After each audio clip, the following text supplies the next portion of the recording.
Bonjour et bienvenue dans le podcast qui vous aide à trouver votre chemin vers une vie plus saine et plus sereine. Avoir le choix, c'est possible.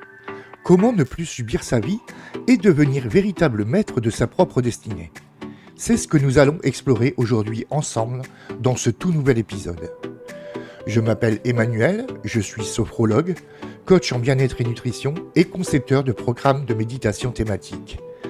Ma mission, à travers ce podcast, est de vous accompagner vers une transformation en douceur, naturelle et profondément ancrée dans le respect de soi. Je vous aide à réconcilier votre corps, votre esprit et votre quotidien à travers des méthodes bienveillantes qui intègrent l'alimentation, le bien-être physique et mental, la méditation et le développement personnel. Ensemble, entretenons notre santé, cultivons notre bien-être, apaisons notre esprit et accueillons le positif dans nos vies. Ensemble, épanouissons-nous dès aujourd'hui. Alors, le pouvoir du choix, une prise de conscience libératrice. Alors, j'espère que vous allez bien et que vous êtes dans de bonnes dispositions pour accueillir le sujet d'aujourd'hui qui, je le sais, va vous secouer dans le bon sens. Le thème peut paraître simple, mais je vous assure qu'il recèle une puissance extraordinaire. Le choix. Et c'est ce que je veux vous transmettre dans ce podcast. C'est que vous avez toujours le choix. Avant de rentrer dans le cœur du sujet, je vous propose un tout petit exercice de conscience. Installez-vous confortablement dans un endroit calme. Inspirez profondément et soufflez lentement. Fermez maintenant les yeux. Laissez vos paupières se fermer doucement.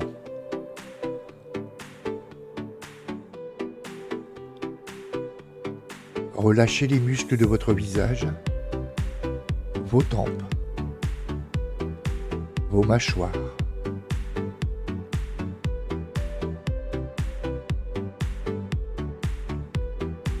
Détendez-vous quelques instants. Puis, ouvrez les yeux à votre rythme.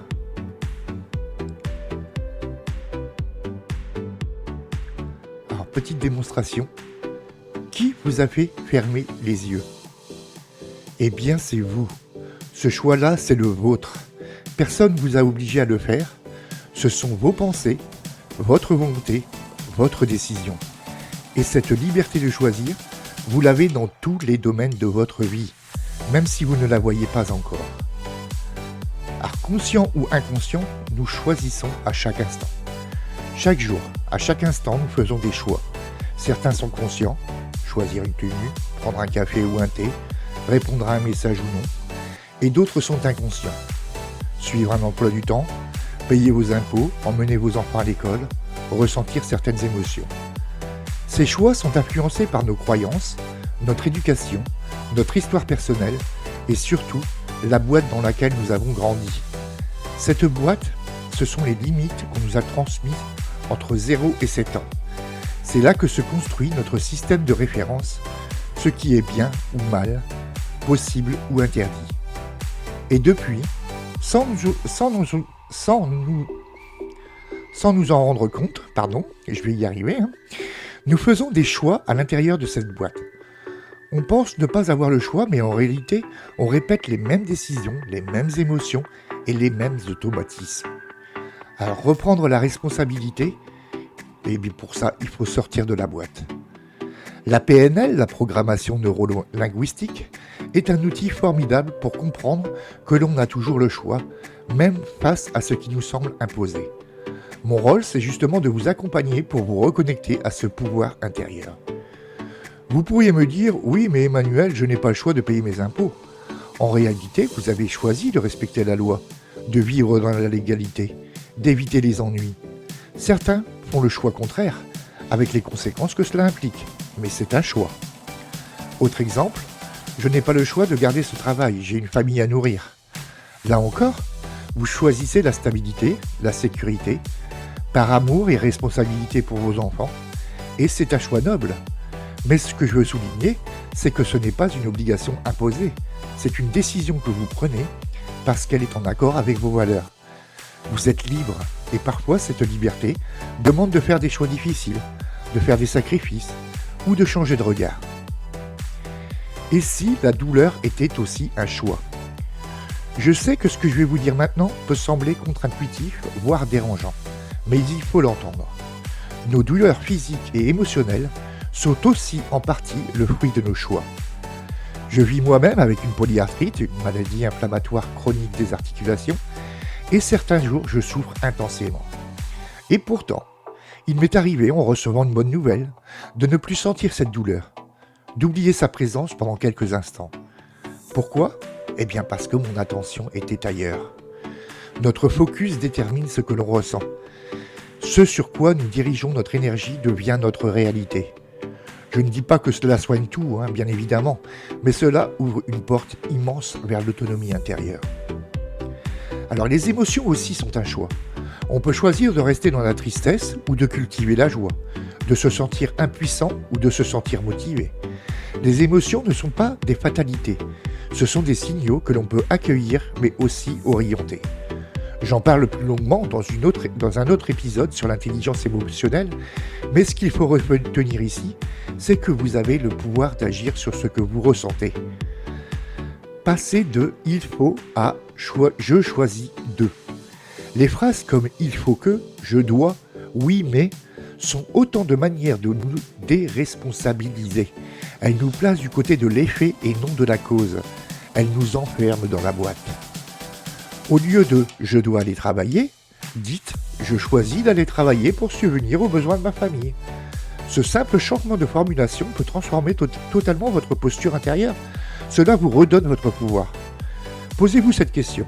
Qu'est-ce que je choisis vraiment ? Alors on va passer maintenant à l'exercice du podcast qui est reprendre la maîtrise. Donc voici un exercice pour faire émerger votre capacité de choisir. Prenez une feuille et un stylo. Dans une première colonne, notez toutes les phrases que vous vous dites souvent. Il faut que, je dois, je n'ai pas le choix. Dans une deuxième colonne, reformulez chaque phrase en commençant par « je choisis de », en ajoutant pourquoi vous le faites, quelle est votre intention ou votre valeur derrière ce choix. Exemple, je dois rendre ce travail à temps devient je choisis de rendre ce travail à temps car je veux réussir mon examen et avancer vers mon projet de vie. Je dois aller travailler devient je choisis de travailler pour subvenir aux besoins de mes enfants que j'aime profondément. Répétez cet exercice régulièrement. Vous verrez que votre énergie change, votre regard change et votre vie change. Donc, vous avez toujours le choix. Avoir le choix, c'est se remettre du côté de la cause, c'est sortir de la position de victime et redevenir créateur de réalité. Je sais que cela peut être confrontant, mais c'est une vérité puissante et profondément libératrice. Vous avez toujours le choix. Et ce choix, vous pouvez le faire à chaque instant. Je vous invite à écouter l'épisode complémentaire sur les objectifs et comment les atteindre, car il prolonge cette dynamique de prise de pouvoir sur sa vie. Il aura lieu la semaine prochaine. Donc, merci de m'avoir accompagné dans cet épisode, et si ce contenu vous a parlé, n'hésitez pas à le partager à une personne qui aurait besoin de l'entendre. Et d'ici là, prenez soin de vous, et souvenez-vous, le choix est votre plus grand pouvoir. Donc retrouvez-moi sur Spotify, Deezer, Apple Podcast, Amazon Music et toutes les plateformes. Et suivez-moi sur Instagram, Facebook et YouTube, Emmanuel Delplanque ou Emmanuel Natural Beauty, donc en fonction du réseau social. Et bien sûr, partagez ce podcast avec le hashtag Emmanuel Bien-être. Je vous dis à la semaine prochaine et d'ici là, portez-vous bien.